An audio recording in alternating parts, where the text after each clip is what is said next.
31 जनवरी को राहुल गांधी के हाथों लॉन्च किया गया जय जवान अभियान की प्रदेश में शुरुआत पानीपत के कार्यक्रम से हुई। इस अभियान में कांग्रेस पार्टी 2019 और 19 से 22 के बीच में सेना में चयनित 1.50 लाख युवाओं की ज्वाइनिंग न करने के मुद्दे को जोर शोर से उठा रही है, जिसमें ये काम पार्टी के एक्स सर्विसमैन विंग के रिटायर्ड अफसर जो है उनको सौंप दिया गया है।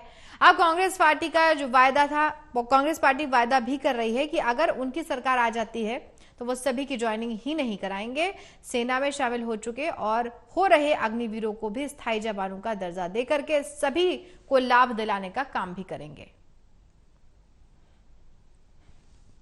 30 जनवरी को राहुल गांधी के हाथों शुरू किए गए जय जवान जय अभियान का कार्यक्रम रविवार को पानीपत में हुआ। दरअसल पार्टी अग्निवीर योजना के शुरू होने से पहले 2019-22 के 3 साल में सेना में चयनित करीब 1.5 लाख युवाओं की ज्वाइनिंग न कराने को मुद्दा बनाकर इन्हें न्याय दिलाना चाहती है। इसके लिए पार्टी ने बाकायदा एक सर्विसमैन विंग को एक्टिवेट करके इसे ये काम सौंपा है। पार्टी का ये भी वायदा है कि कांग्रेस सत्ता में आती है तो इन 1.5 लाख युवाओं को सेना में ज्वाइनिंग कराई जाएगी और अग्निवीर योजना में शामिल हो चुके और हो रहे युवाओं को स्थायी जवानों की तरह वेतन और भत्ते दिए जाएंगे। ऐसे कुछ युवा इस कार्यक्रम में पहुंचे भी। आज नौजवान भी परेशान है और किसान भी परेशान है। मतलब एक ही घर के बाप उधर किसान लड़ रहा है रोड पे, बेटा अपनी हक के लिए लड़ रहा है रोड पे, लेकिन सरकार ना बाप का सुनने को तैयार है ना बेटा को सुनने को तैयार है। खास बात यह है कि कांग्रेस के इस अभियान को कुछ रिटायर्ड एयरफोर्स ऑफिसर्स शुरू कर चुके हैं।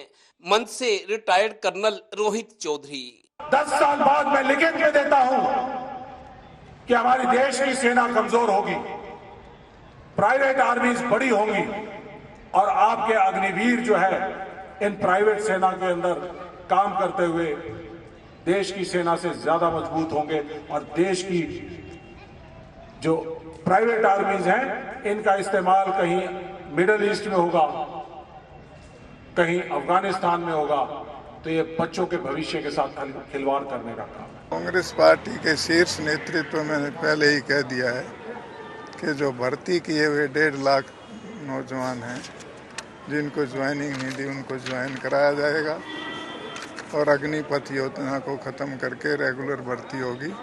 अब जो भर्ती हुए अग्निवीर हैं उनको रेगुलर सैनिक के तौर पे बदला जाएगा।